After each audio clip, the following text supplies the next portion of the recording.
was. So how are we doing today?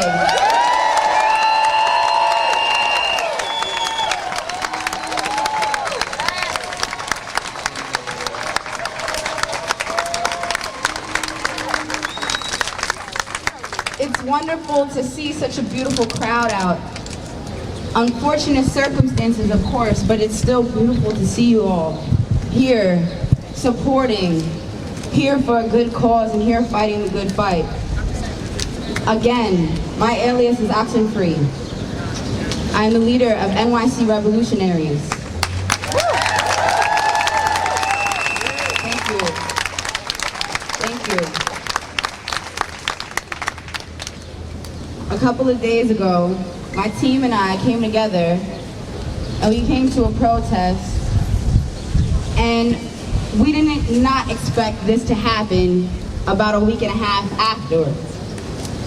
But when we got to that protest, our first protest, we realized that the fight does not stop there and that we have to continue on.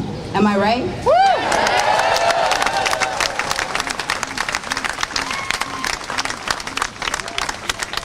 I want to start this protest off on a very, very positive note to keep this energy flowing, right?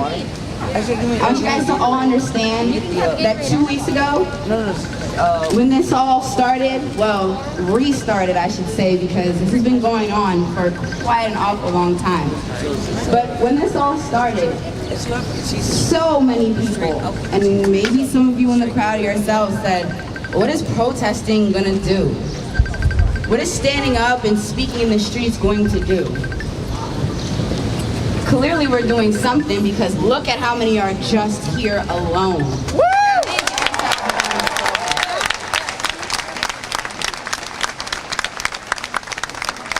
You're not only fighting a good fight, but you're here controlling the narrative. You guys on the front lines are making enough noise. You guys are putting in enough work to give the people behind the scenes enough time to get change really going. So I really want to applaud y'all for that, and I want y'all to applaud yourselves and each other. Keep it up, keep that energy up. Not enough laughing, y'all all here.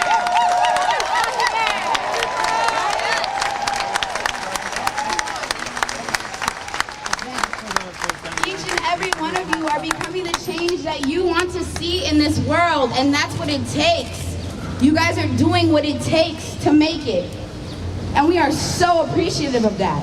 And we see you. We really do. I just want to make one thing clear. What we're doing is making history. Woo!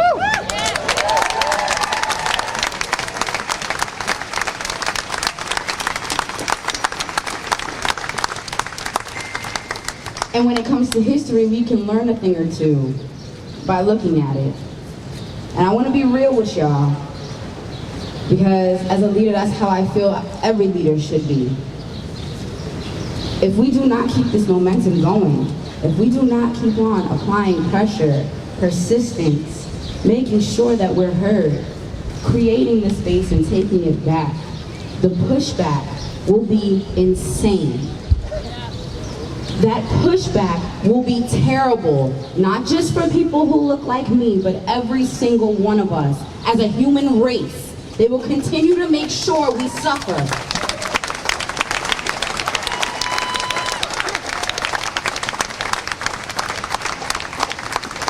When we're standing here on the front lines, we have to be real with each other and real with ourselves. That is something that we all need to remember. So I don't know what it takes in you to keep that fire going, but we need you guys to keep that fire going and keep it alive. Trust and believe there are organizations just like New York City Revolutionaries that are behind the scenes working on the days that we're not on the front line, making sure that we're gonna have change when this is all over. I refuse to go back to how I used to live, and I refuse to see y'all all living that way too.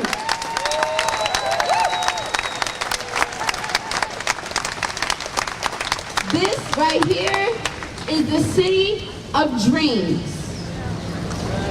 The other day, a reporter had asked me, Well, you know, what do you see happening at the end of all of this? What is your goal for the end? What do you want to do? What is the end all for this? And quite frankly, I had to really be honest with myself and say, unfortunately, I've never, ever, ever seen a depiction anywhere, ever, of people who look like me and belong to other marginalized groups treated equally and thriving just as well as the people who have been thriving. I've never seen that. So we all know, if you haven't seen it before, it's quite hard to believe. But I live and come from the city of dreams, so I saw this in my dream. And I'm gonna make sure it comes true, because I'm here. And y'all gonna make sure it comes true, because y'all here. I wanna take this time out because I'm sure no matter, you know, where you come from in the city, how old you are, and especially if you've been marching the last couple weeks, you should know. New York City, we got some pride and we have our own culture, right? So, I'm sorry, can I get a yeah? Can I get a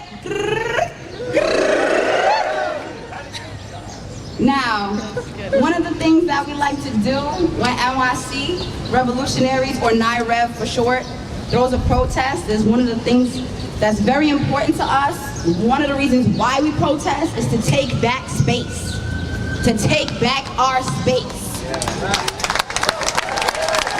Right?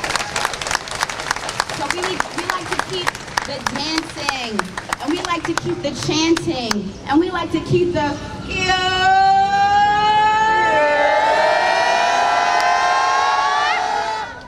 going. Because we are making noise, we're making sure y'all hear us. We are saying no justice, no peace. We are not here to be peaceful. We're here to be nonviolent. We are here to make some noise. And can I hear y'all?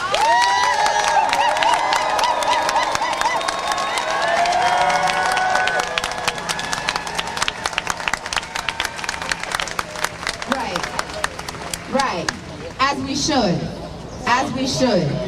One of the reasons we've decided to take this route that we're taking today is because this is the block of the ivory towers. This is the block of the unbothered.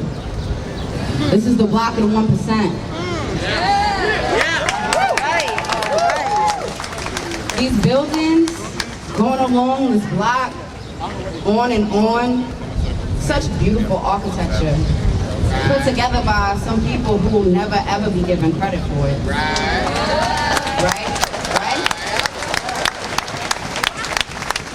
This block, made of buildings with beautiful architecture, made by people who will never get credit for it, house people who forced them to do it in the first place. They house people who took no part in making sure that they had part in building it, but they reap all of the benefits from it. The architecture, I think, if not written in the stars, could be coincidental. Provides amazing acoustics. So that everybody can hear.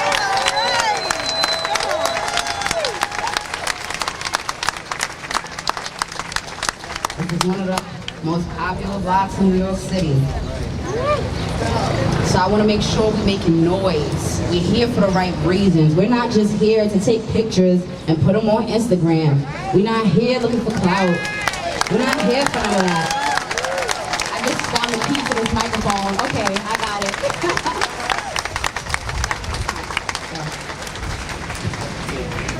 it. We're not here for the wrong reasons. We're here for the right reasons. We're here so that everybody can hear us and we can take back the space that was once taken from us and that continues to be taken from us. One of the things I want to share with y'all, something told me to tell new stories today, right? So, thank you. One of the things I realized when it comes to taking back that space and making that noise, right? Little black boys and girls are not allowed to make noise and take up that space. Little black boys and black girls on trains making noise and dancing on the poles and a kiki-keying with their friends after coming home from school are not allowed to make noise and take space. They are constantly labeled as hoodlums, ratchet, loud, ghetto, thugs, you name it. Constantly demonized for living the same experiences that someone of a lighter complexion or a different race might experience in this city, and nobody will look twice at it. You see a group of 7 teenagers who all happen to be white walking down 42nd Street, going to Madame Tussauds Wax Museum or, you know, Dave and Buster's, and they all a key rowdy with their friends. Nobody looks twice. They live in a New York City dream. You see 7 teenagers of color, rowdy and a key and walking down 42nd Street to go to Dave and Buster's and Madame Tussauds, and so many people automatically assume that they are up to no good. I've always felt like I've had to police myself in my day-to-day life. Don't laugh too loud. Don't talk too loud on the phone on the train. When I'm with my friends, make sure we're not too loud on the train so that nobody decides to call law enforcement and this won't turn left. I am sick of that, excuse my French, but shit.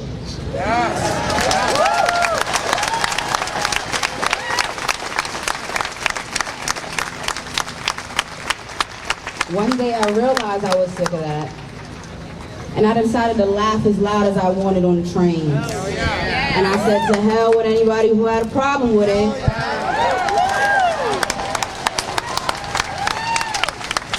I rah-rah and key with my friends. And I made sure that I looked at us the same way people look at these teenagers in High School Musical and think that they are so innocent and can do what they want and there's no problems with it and they don't have to police themselves. I'm tired of policing myself. I'm tired of policing my friends. I'm tired of policing my brother. I'm tired of policing my father, my uncle. I'm tired of policing my cousins.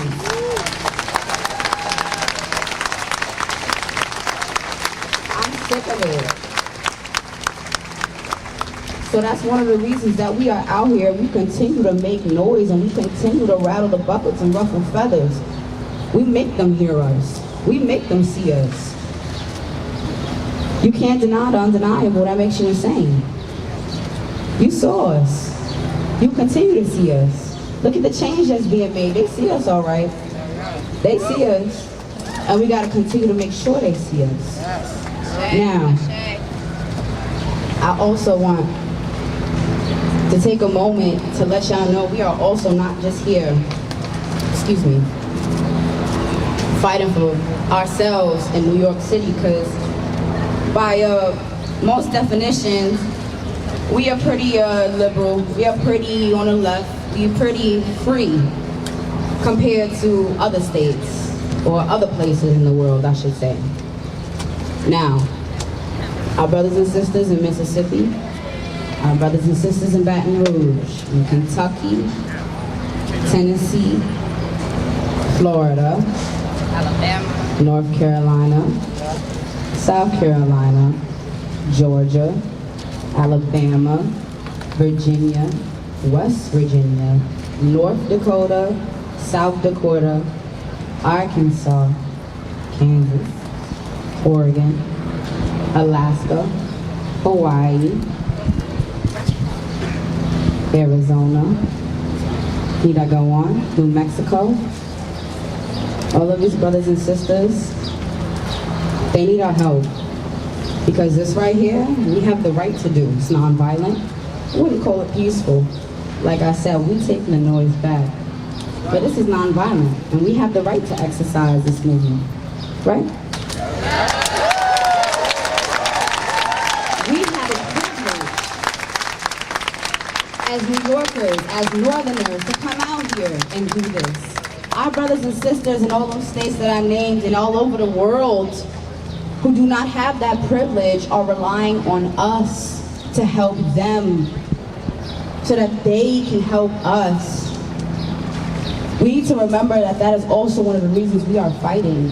Because all of the people who survived police brutality and survived racism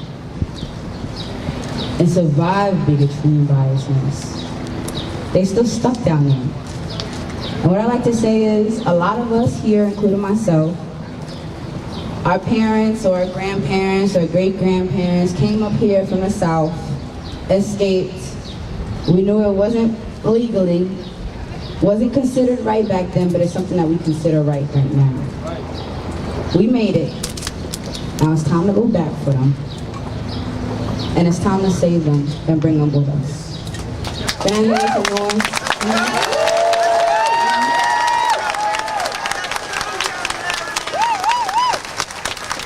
New York, we got the economy, we got the art, we have the voices. We making them listen. Here's one thing. There's too many people in New York City for them to try to control the narrative as what New Yorkers are doing when it comes to this protesting game. There's too many of us. We are controlling the narrative. Let me tell you something. New York City, statistically speaking, has the most diverse city in the world, Flushing, Queens. That's just one town. That's not even one borough. That's not even one borough. The diversity that we house, the freedom that we house, we can do it. We can do it. So we need to pull this weight for our brothers and sisters around the world and continue to fight for them, am I right? Yeah. We need to continue to make noise, am I right? We need to continue to stick together, am I right? We need to continue to control the narrative, am I right?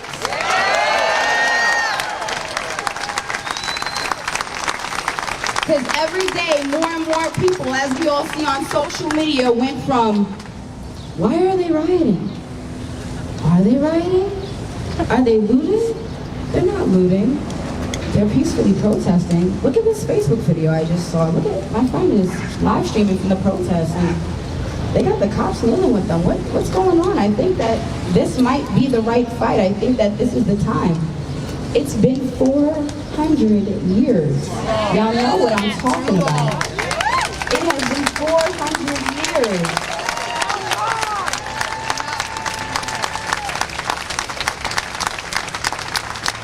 I think now what we have more than ever is knowledge. And what I like to make sure, if any of y'all have ever seen me do a speech at these last couple protests, knowledge is power.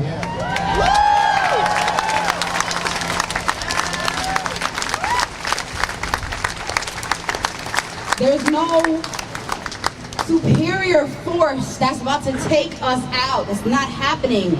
It's us and them. With the knowledge that we have, that our ancestors didn't have, we can make a real change. We stand on the shoulders of the giants that came before us. Am I right? Yeah.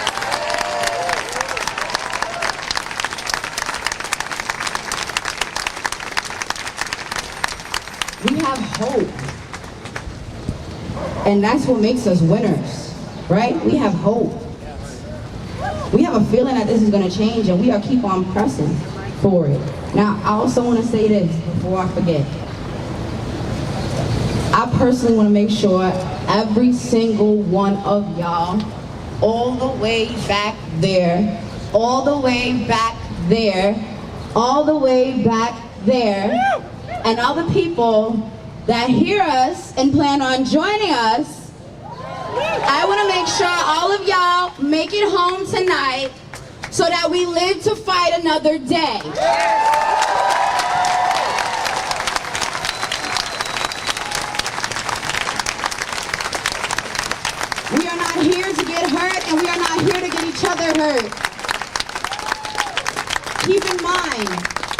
of us affects all of us.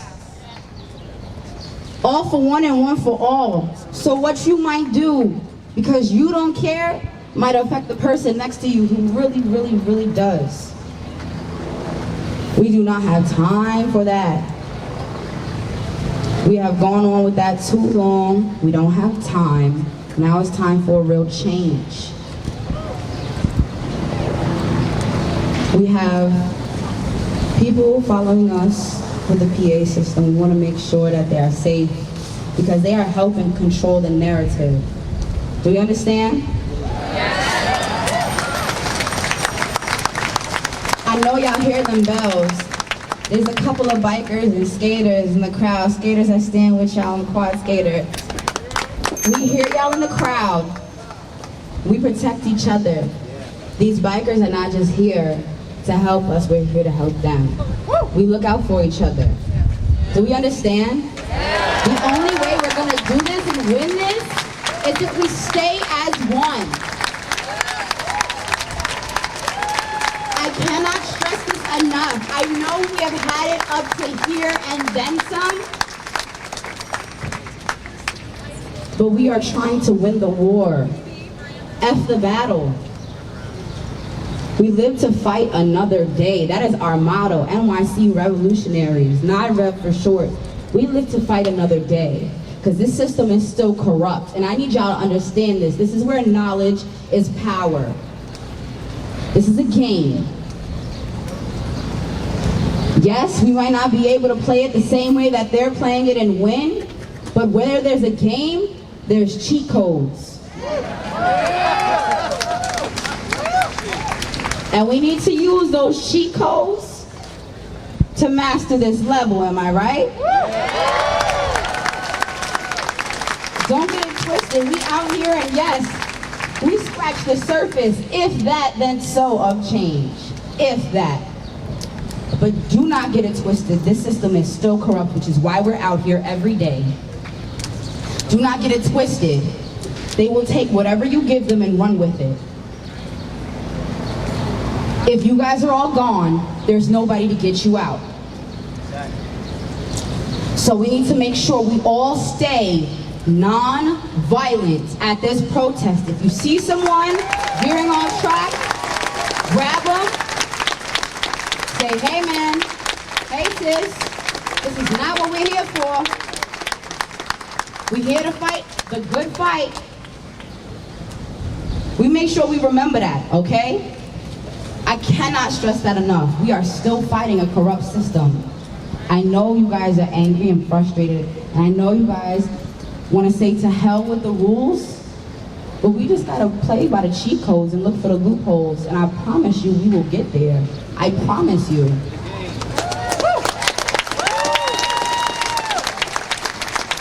Now,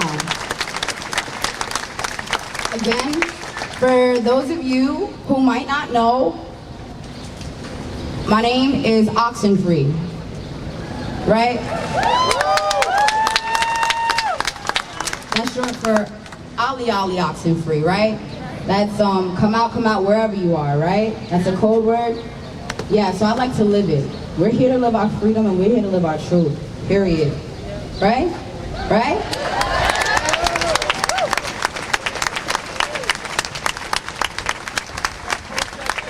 I'm the leader of the group, New York City Revolutionaries, right? As you can see on my shirt, on my makeshift shirt, we out here. Now, we have an Instagram and we have a Facebook. It's on the back of our shirts. Our Instagram is revolutionaries.nyc. Our Facebook is NYC Revolutionaries. There, we post all updates and information regarding protests and events thrown by us and thrown by other organizations, right? There you can find a protest buddy. There you can find where the next protest will be. There you can follow these protests, right? So, with that being said, we would really appreciate if everybody can follow us so we can continue to put you guys on to what's going on. We will be holding an open caucus, and it will be live streamed to Facebook and Instagram tomorrow, where us, along with other guest speakers, will be hosting a conference call meeting, discussing steps to make a change further, because protesting is not the only thing that's going to change this. We need to take more steps. We have ideas. We all have ideas. We need ideas. We need plans. All hands in for these plans. We make these plans, we execute these ideas, and we make a real change. And that's how it works. So, if everybody can take out their phones before we really start, please, everybody take your phones out. Whether you're going to be connected to internet or not, just take down the name at least. Instagram, revolutionaries.nyc. Following y'all right now. Thank you. Facebook is NYC Revolutionaries. We have a GoFundMe, and we're really trying to turn into a non-for-profit and really make a change and boost other groups to make them non-for-profits. Because a lot of people don't understand that it's more than protesting. It's communities having to come together and execute plans the right way. The system that's in place cannot be reformed. It is a system built solely for oppression.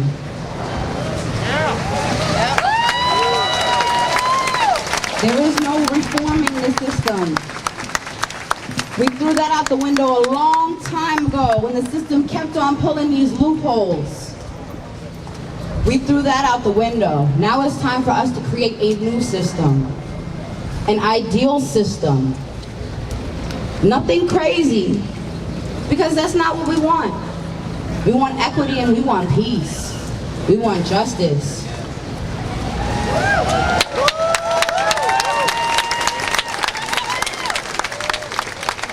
So if everyone here joins the group and continues to keep tabs on what they can do to help,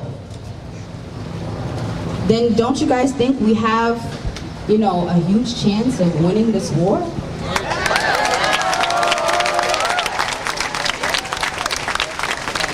We're always looking for people to network, people to reach out.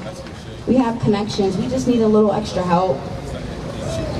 People with first aid training or any type of medical training, with security training, to help pull this together, because they're not going to be the ones that make sure we get home safely. It's us.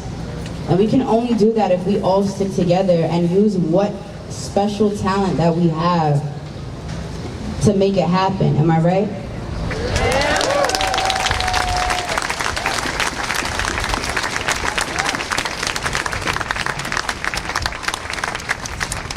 All right. Now, look around. Guys, look around. Look around. You see how many people are right here? Just like right here, just look. Yeah, someone whistle, make some noise.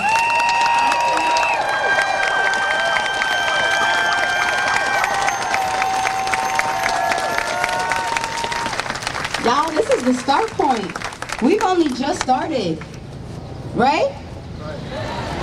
All right. So look, guys, what I'm gonna ask you guys to do is right now, everybody please be still so we can stay organized. Sudden movement and chaos startle the beast. Remember that. Y'all know what I mean. Everybody stay put, please. All of my bikers, my skaters, my boarders, please make your ways to the front. Please park for your biker brothers and sisters who are here to support. Allow them to get to the front. Yes, give them a hand.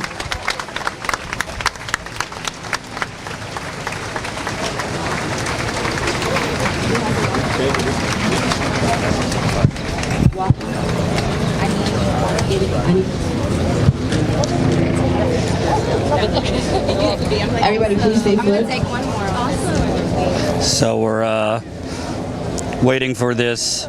Hey, it's Jordan. Hope everyone's having a nice day. We're waiting for this protest to start. I believe this is the 10th straight day of protests here in New York City. It might actually be more than that, but last I looked, this was the 10th straight day of protests in New York City. I hope you could hear me. All right, so we have our bikers and our boarders at the front. Please allow them adequate room. They will be helping us. We ask that everyone stay behind the front line for safety purposes.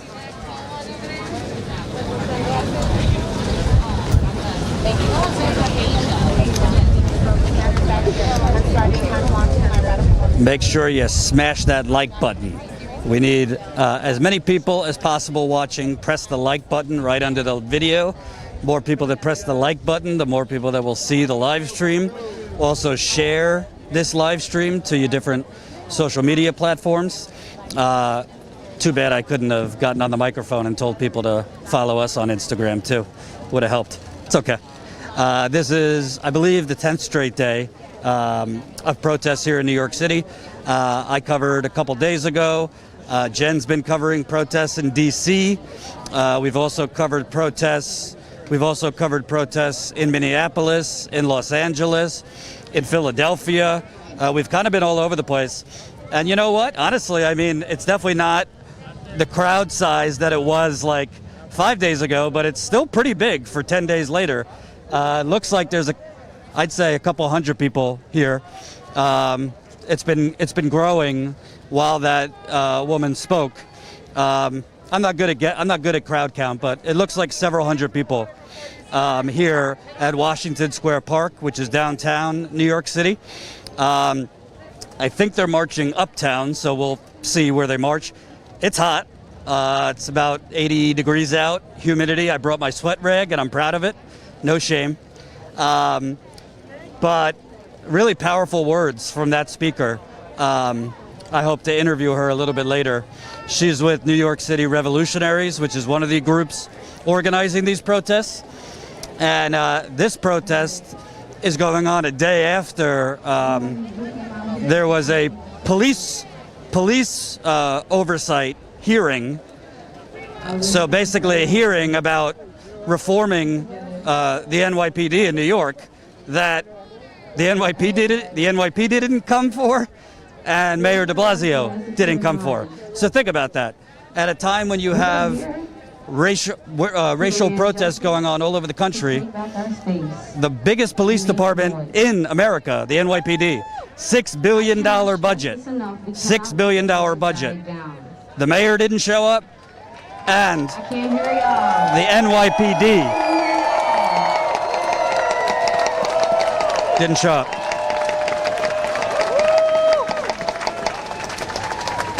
So the protest is about to start. We're kind of in the middle of it. Like I said, a couple hundred people. A lot of signs. A lot of signs.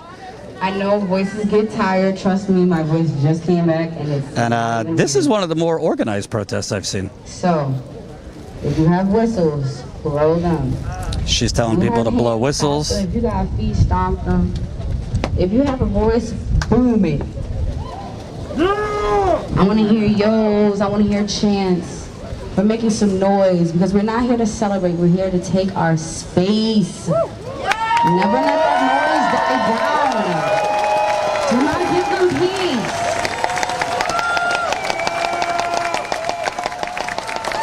Do not let this energy die down.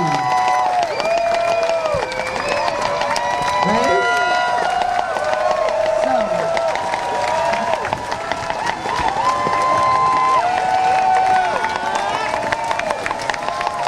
we're asking for Sam to the front.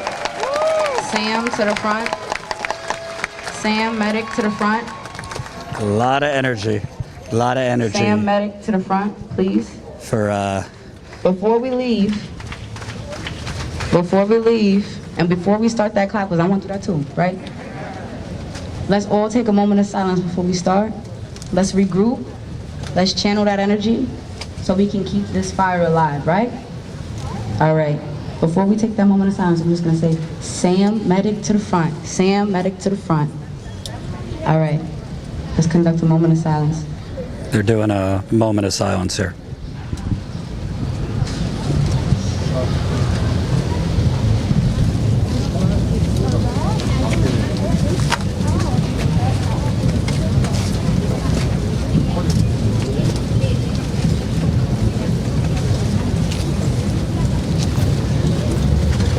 All right, thank you all. Give yourselves a round of applause.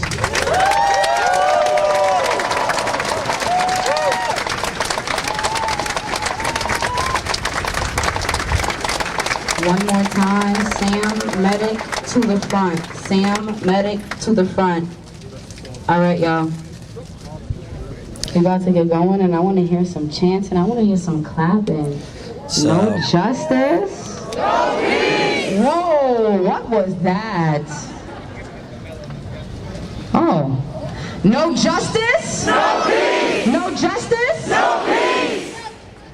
No peace! No peace! No peace! No peace! No peace! No peace! No peace! No justice! No peace! No peace! No peace! No peace! No justice! No peace! No justice! No peace! No justice! No peace! No justice! No peace! No justice! No peace! No justice! No peace! No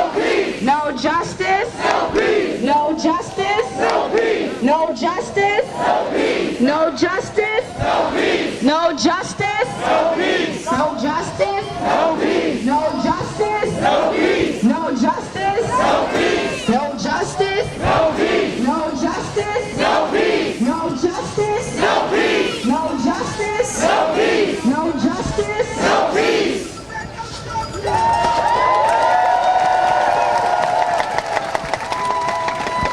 No peace! No justice! No peace! So the looks like the march is starting now. It's actually gotten quite a lot bigger since we got here about half hour ago.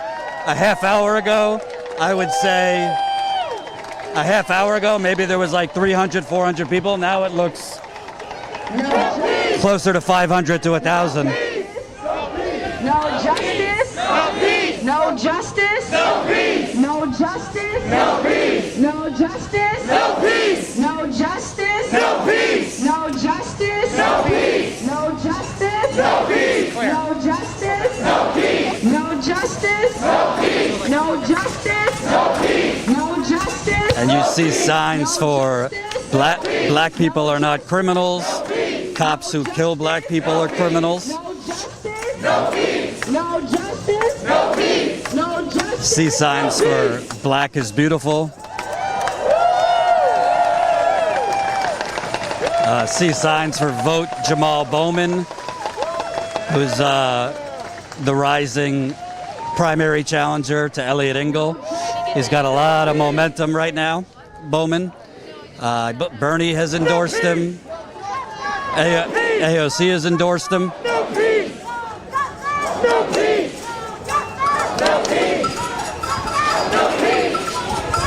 No peace. Remember to press that like button. Smash that like button. And make sure you share this live stream so more people can see it. If you haven't subscribed, subscribe to Status Quo. This is a super chat. All of this coverage we've done all over the country costs quite a lot of money for us. So I hope you could contribute if you got a couple bucks. We see signs, silence equals violence. BLM.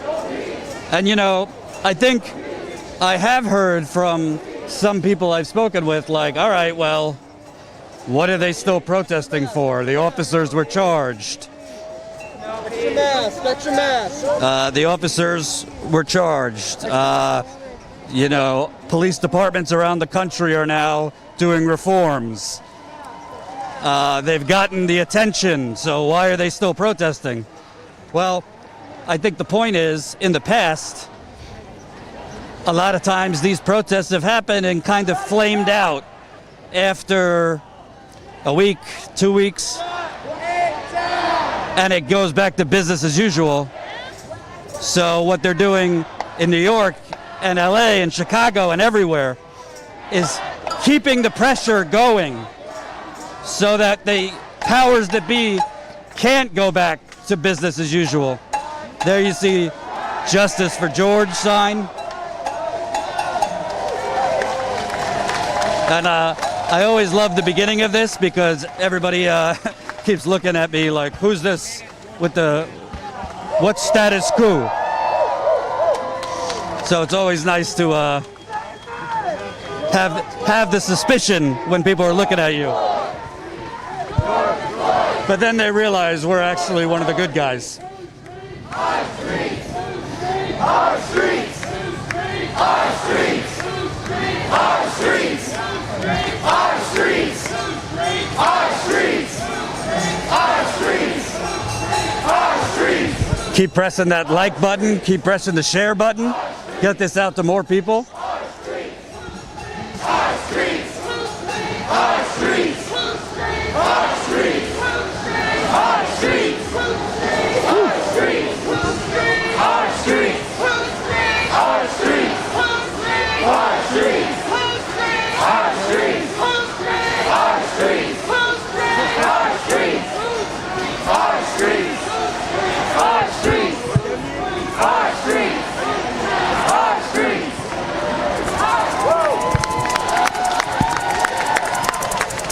What do you think of the energy here? This is like the 10th straight day in a row. People are marching. It seems like much longer than previous protest movements, and people's energy is not lagging. Right, it's great. It's great to be out here. It's great to support. I feel like everybody should come support for a good cause. It's been happening for a long time, so I'm happy people are out here. And you know, the speaker in the beginning, she was talking about how people in New York we're protesting for people in the South that maybe can't protest as freely.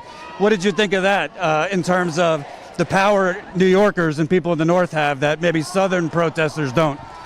I think it's a great point. I think it's a very great point. I mean, New York has a long ways to go. Even though we're able to march here, we still need to see change, so it doesn't mean we have to lack too. So. And what do you think? Yesterday there was a police reform meeting that the mayor didn't go to and the NYPD didn't go to. The NYPD's police union had a press conference yesterday, which was seriously over the top, basically crying victim. What do you think of the police department and the police union's response to the protests in New York and around the country?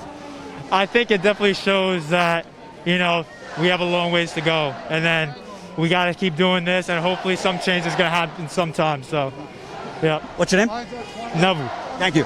Appreciate it. 2.8. So that was, sorry. That's the Sony. It's a little hard for me to get their names because we got the masks on. So I don't know his name, but he was very well spoken. So, hey Jen, do me a favor. Text me. Let me know if people can understand what the speaker and I am saying, because I can't hear it because of the mask. So hopefully the audience is hearing it. Just let me know. But, oh, you got a little drone overhead. So what he was saying, and remember, press the like button, press the share button, get this out. I hope super chats are coming in. I'm not looking at my phone so it doesn't die. But this is, I've never covered anything like this, other than Standing Rock maybe, which was this prolonged and this consistent. You know, to organize anything for like 2 days in a row is not easy if you're an activist, if you're an organizer. To organize something for, 10 days in a row, 11 days in a row, 12 days in a row, with the sustained energy to get not just black people out, but white people out, Asians out, Latinos out. I mean, it's a beautiful thing. And by the way, we covered it, I think it was yesterday, but there was a Latino, a 22-year-old Latino man. His name is Eric Salgado in Oakland, that was shot and killed by highway police in Oakland, California on Saturday night. It's not yet clear exactly what happened, but police fired 40 rounds at this 22-year-old Latino. He died pretty much instantly. Right next to him in the car was his pregnant girlfriend. I don't know if she's out of the hospital, but she was in the hospital in very bad condition. The police, with no evidence, say that Mr. Salgado rammed his car into police, and that's why they had the shot. Thus far, there's no video to disprove that. The only video that has come out shows police firing at him and then say, "Turn off your car and get out," but he was already dead. The police claim that the car he was in was stolen. I don't know if that's true or not. Even if it were true, stealing a car is not a death sentence, or shouldn't be in America. So we covered that yesterday. A freelance reporter covered it for us in Oakland. So you never know what could become. I don't want to say the next big thing. But you never know which killing could become mainstream and pour more energy and more anger on this movement. Righteous anger, I will say.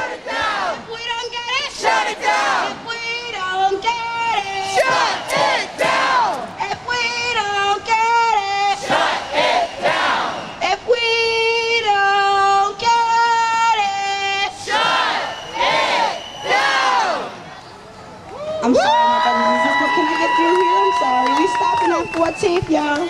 And what's pretty cool here, this is the first time I've seen this. I'm so sorry. I'm so sorry. But they got the hookup. I'm so sorry. They got through here. I'm so sorry. massive speakers. Thank you all for with a guy Thank you so much. riding his bike with the speakers going. We're just So pretty much at any point in the protest, you could hear I'm sorry. the lead activist, the lead protester. You could hear her pretty much at any point, which is kind of cool. Remember to press the like button, keep sharing. We appreciate all contributions. We're less than $12,000, by the way, less than $12,000 away from our GoFundMe goal. Take a knee.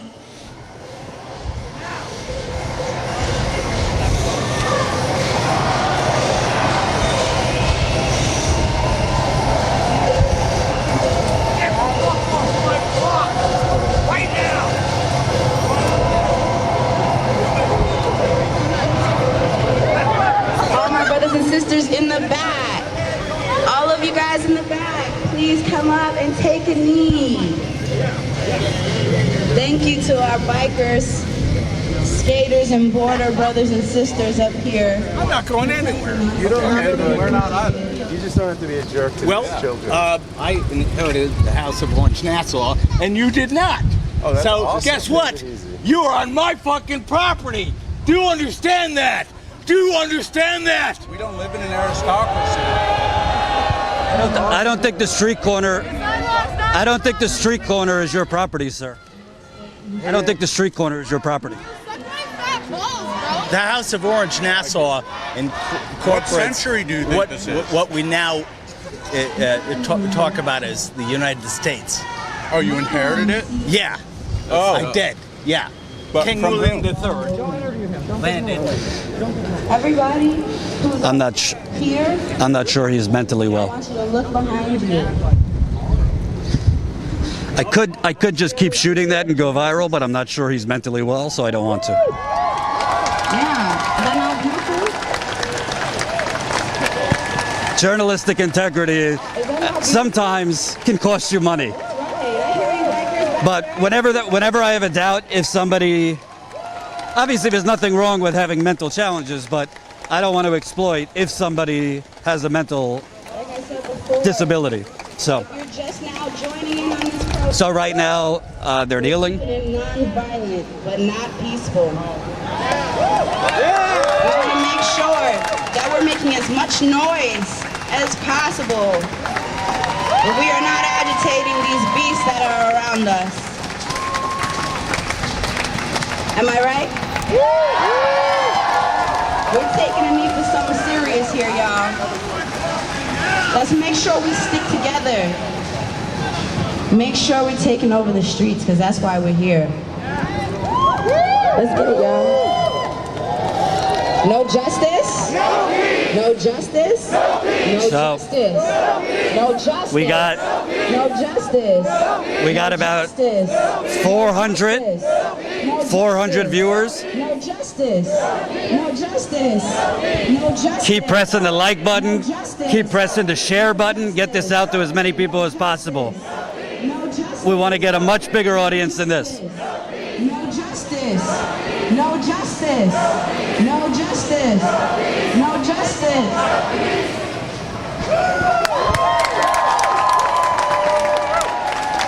Can I ask you something, man? Can I ask you, we're talking 10, 11 days of protest. The energy is amazing for such a long protest. What do you think so far in terms of what the protest movement nationally has accomplished? I think it's accomplished a lot. This is my second day, and I'm feeling the energy. But I really love that everybody's coming together to fight for one cause. But I'll be here until the last day. And what do you think in terms of, we've seen kind of some police departments talking about reform, this and that. Joe Biden talked about giving $300 million for more community policing. But, speakers up here are saying the system is beyond reform. We need to burn down the system and totally revamp it. What do you think? I don't think so. I have brothers that are police. So I love the fact that the police are here to protect us. So I'm just going with the flow right now. But definitely I support the police as well. See, so it's cool. Thanks, man. Yeah, welcome. I heard you saying we gotta vote. Kind of talk about what do you think so far has been accomplished and what more needs to happen. Well, right now we all need to get together as one. It's not just about black people. It's about everybody in the community. We all got to look out for each other. We all got to go out there and vote to stop this madness that's going on in our country. Because if we don't go out there and vote, we will lose our country. Our country will be divided all the way. So we got to go out there and vote. And God will vote with us. And that's what I believe in. What do you think? Obviously Trump is terrible, but the Democrats have been in power too. He's been terrible from day one he stepped in office. Do you have much confidence that if a Democrat like Joe Biden becomes president? I like Joe Biden because he knows what he's doing. He been in the White House before. He done 8 years. So he knows what to do. He knows what the people want. Donald Trump don't know what the people want. He want to divide us and separate us from our families, from the country. All he think about is himself and his family. But he don't know that we got family out here too, that we all need help. What do you think? Because Biden drafted the original crime bill, which has really done a number, mass incarceration, gave a lot more militarization of police. You have any concerns that that's the guy running against Trump, the guy who did the crime bill? Biden. Biden, yes. Biden, we need him. We need that doesn't concern you that Biden did the crime bill, which has... He didn't do no crime. I don't think crime bill. Crime bill? Yeah. It concerns me because we need it. We need it. We need the crime to drop. We need everything to drop. We need help. Plain and simple. That's it. Thanks, man. Thank you. All right. So it's always interesting because what can you say? Trump's obviously a lunatic. Trump's obviously talking in more and more dictatorship ways. from tear gassing protesters during his photo op to openly talking about sending in the military to basically crush the protest movement. To he just did a tweet the other day. He did a tweet the other day blasting this 75-year-old man who was pushed by Buffalo police, bleeding in his head. So Trump is obviously, I'd like him to lose. But it's always interesting because Biden is pretty bad in terms of his record on civil rights, mass incarceration, militarization of police, and right now his campaign strategy really seems to be hang out in his basement and do as little as possible, which makes you wonder how his presidency would be.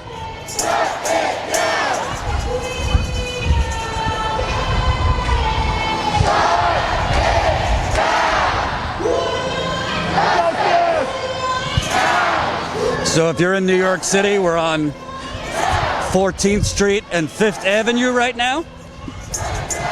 You got definitely hundreds of protesters, maybe over 1,000. It's kind of hard to see from the street level, but it's a lot of people. And you see people, as we've seen on other days, you see people on the side of the road, kind of shooting video, clapping, showing solidarity. Now she's saying, say his name, George Floyd, say his name, George Floyd.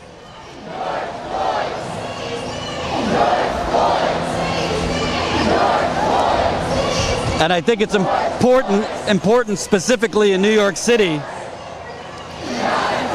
New York City has the largest police budget in the country, $6 billion. Mayor de Blasio says he's open to cutting the police budget. Most don't believe him based on his record.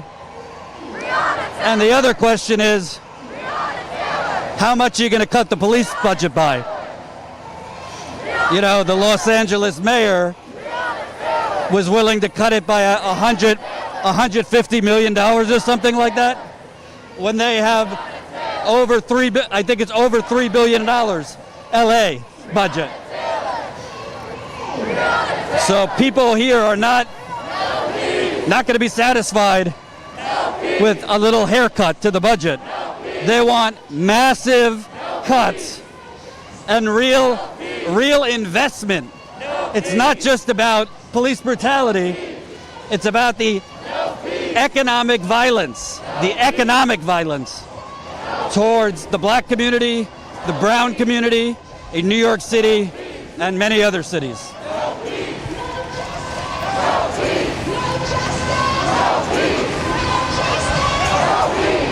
And it's very encouraging, you know, you see so many white people out here day after day on the front lines with black protesters. Keep pressing the like button, keep pressing the share button, get this out to as many people as possible. If you can, drop a super chat. If you can, drop a GoFundMe. We are less than $12,000 from our goal of $120,000. And let me tell you, it is not cheap. We are paying freelancers in Minneapolis, in Oakland, in LA, in Philadelphia. Of course, Jamal behind the camera. It's very expensive, so hopefully if you got a couple bucks, you can.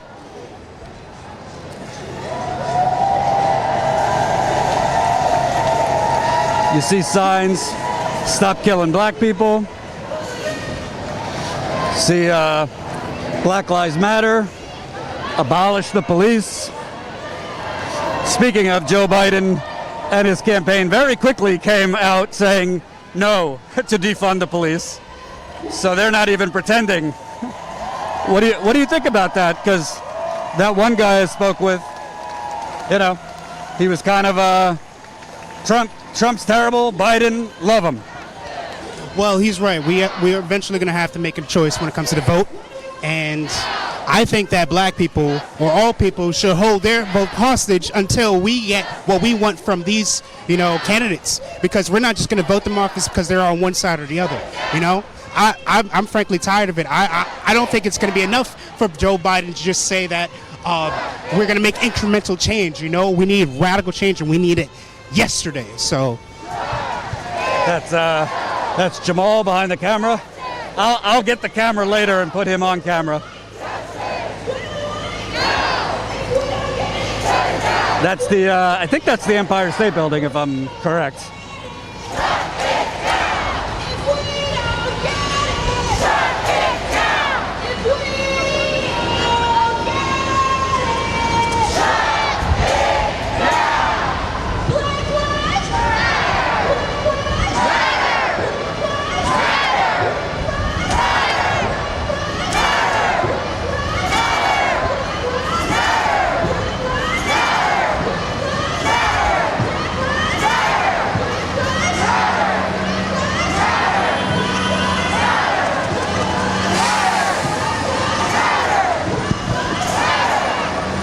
So we got 400 viewers right now. Keep pressing the like button if you can. The more people that press the like button, the more people that will see the live stream. Very important. Also share this live stream to your other social media. If you are not subscribed, subscribe to this channel. The more the merrier. And make sure you like this live stream.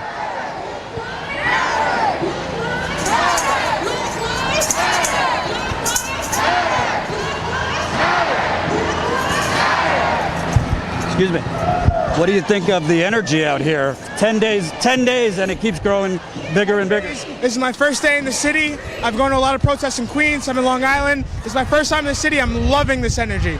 I love the solidarity I'm seeing. I'm loving white people and black people coming together.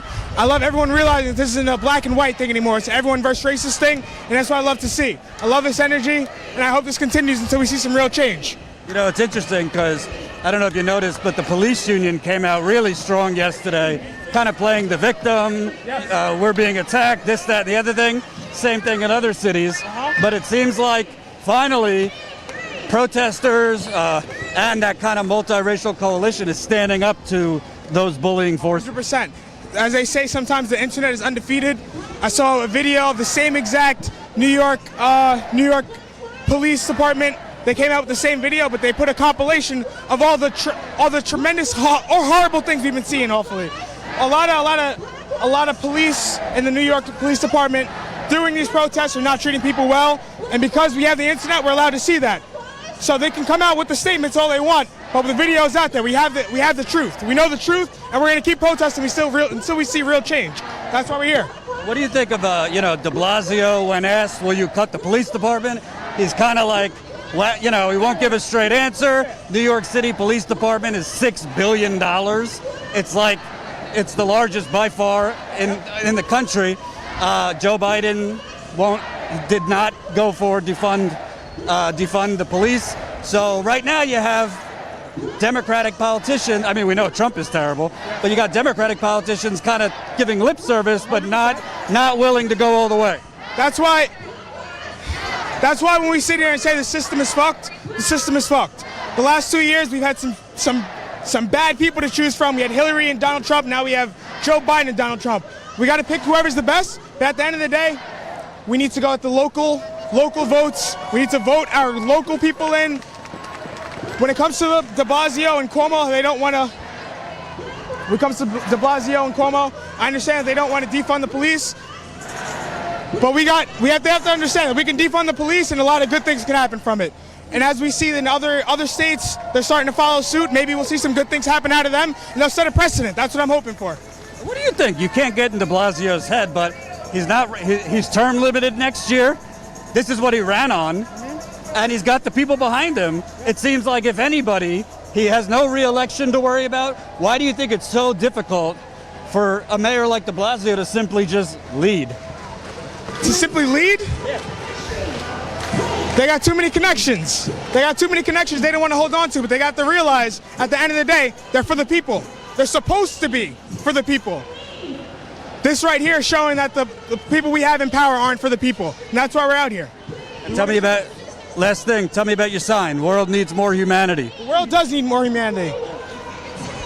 The world needs more humanity. We got another side. The time for change is now. The world definitely needs more humanity.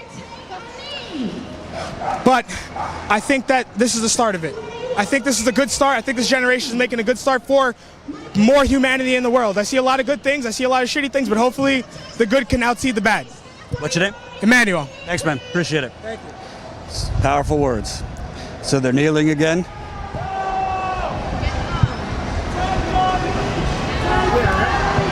My protesters in the front, my protesters, my bikers, my protesters, please stop. Please stop. So, looks like a little Protesters ahead of me, please stop. inter-protest Please stuff. bring it back. All right, we're at 430 viewers, so keep pressing the like button, keep sharing. Protesting with us, please stay behind the line of gatekeeping. So the Please, protest so that we leader can stick together. is trying to get everybody to stay in one path together instead of breaking apart. Yeah. And let me tell you something. I mean, right now it's got a little nice breeze, but it's pretty hot out. Pretty hot out. Come back, please catch up. Please catch up with the rest of the pack. But maybe you could show the view. I mean, this is, what is this, 5th Avenue? It is a pretty We only have a couple busy, for everybody. particularly wealthy section of not only New York, but the country. 5th Avenue has some of the most expensive stores in America, from Chanel to Louis Vuitton to you name it. So they're walking right through the belly of the oligarchy. Now, I would like to call for all my interpreters, all my ASL interpreters, please come to the front. Thank you for the super chat, Nathaniel. Love to all you who have love. Love to all who have love for all. Supporting you guys from Phoenix. Hey, be careful, Nathaniel, in Phoenix. I just saw Arizona, and Phoenix in particular, has an increase in COVID. There is an increase in coronavirus. Frankly, I would think that part of the increase in corona, unfortunately, might be due to some of these protests around the country. So it's kind of a double-edged sword. On one hand, you love to see these ongoing protests, but on the other end, there could be health ramifications with it. And as you see, the protests are blocking the cars, which is surprising in New York, because you would think the cars would just, and generally New York cars, they'd be on that honk. But they're respecting the protesters. Normally, if people driving in New York have to wait 1 second, they get on their horn. And folks, I hope if you haven't yet seen it, you could drop a couple bucks in the GoFundMe. I see a contribution from Cecilia a couple minutes ago. Thank you, Cecilia, for the 30 bucks. We're at $108,085. We raised our goal to $120,000 since we are putting our money where our mouth is. We're paying for freelance reporters in Philadelphia, in Minneapolis, Los Angeles. Where else? We've had LA, Philadelphia, Minneapolis. Obviously, Jen in DC. I think Oakland we just had. So obviously we're paying people. And this stuff gets expensive. Obviously, Jamal behind the camera. And we've also lost quite a lot in membership because of people losing their jobs. If you don't know, you could support us monthly. Statusquo.com/join. Become a member for $5 a month. We're going to have our members only call. I think early next week we'll do it for members. So that's always fun. Every month we do a members call, myself, Jen, and our members through Zoom. We might have to switch it up because now it's kind of confirmed that the CIA is watching you through Zoom. I don't know if you guys know that.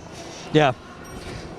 I read a piece, I think it was in the Daily Beast, that all the intelligence apparatus are now up in your Zoom listening to you. So they're still marching on. They're on 21st Street and 5th Avenue. And you know, honestly, I always keep it real. It's obviously less people and obviously less urgent and tense than it was like 10 days ago. But it's almost more impressive now to even see hundreds of people out. Just think about that. In this short attention span, ADHD generation we live in, where people don't even want to watch a video for longer than like 30 seconds, where people are on Instagram all day, particularly young people, not to sound like an old guy, I'm only 33, but to get people out every day. And I see, this is a big city, but I've seen people today that I've seen other days. You see people that are coming every day. To get people out for sustained protests is really remarkable in America. It's only happened a couple times for this long. We're going on 2 weeks now. Obviously, George Floyd's brother testified today in Congress, but it's pretty impressive that you still see this many people out weeks later. Part of that, obviously, is, let's just be honest, there's a lot of people without jobs right now. The Federal Reserve came out today saying that they expect high unemployment for the rest of this year and for several years related to coronavirus. There's 21 states that are now have increasing rates of COVID cases. Let me read them off to you, actually. I wrote it down. California is increasing. Texas is increasing. Florida, North Carolina, Arizona, Tennessee, Washington State, Missouri, South Carolina, Utah, Kentucky, Nevada, Arkansas, New Mexico, Puerto Rico, Oregon, Idaho, Vermont, Hawaii, Alaska, and Montana. So that's 21 states that have increasing rates of COVID as these governors are reopening the economy, which I said weeks ago was a terrible fucking idea. But because we live in the United Corporations of America, the United Corporations of America, and because we are governed by a capitalist death cult, they're more focused on reopening economies, even if it's going to rapidly increase the death rate.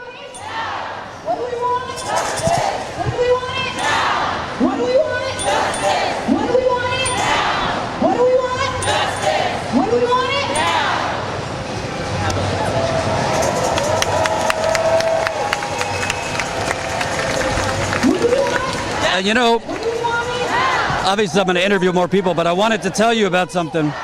My girlfriend and I don't know if you were even alive for this, Jamal, but we watched a documentary the other day about the police killing of Amadou Diallo. I don't know if I'm pronouncing it. You are? Okay. And it was just striking watching that. If you guys don't know, Amadou Diallo, in early 1990s was shot and killed. He was shot at 41 times by New York police. This was before Black Lives Matter. This is when Al Sharpton was a little bit heavier. And it was remarkable watching that. The police got off, even though they killed him. They shot him 41 times.